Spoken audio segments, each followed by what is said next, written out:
Yeah, I mean, obviously I related to Enola very much, and anyone who knows me watches the film and says, oh my gosh, you're just like her. Like, we are very similar. The improv was me just rambling, as I usually do.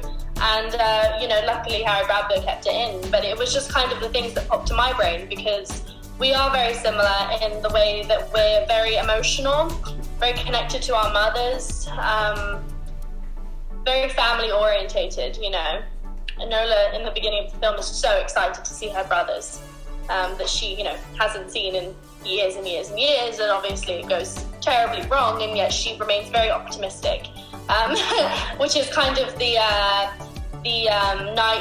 naive kind of side of Enola in the beginning of the film, because she grows up in the countryside and she's very naive. She's kind of been sheltered very much, and then she goes into a world all around her that's craziness, and that's kind of the same as me. I grew up very sheltered, and then now I'm in a world that's very crazy and that knows everything about my life, and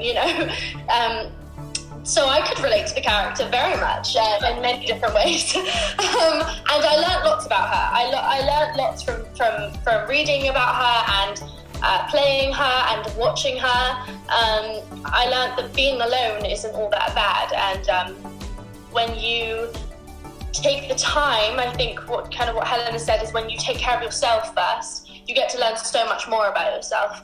And that's what Eudora lets Enola do, find herself. And as a young person, finding myself is such a big part of growing up. And so I think maybe before filming this, I didn't really take the time to do that.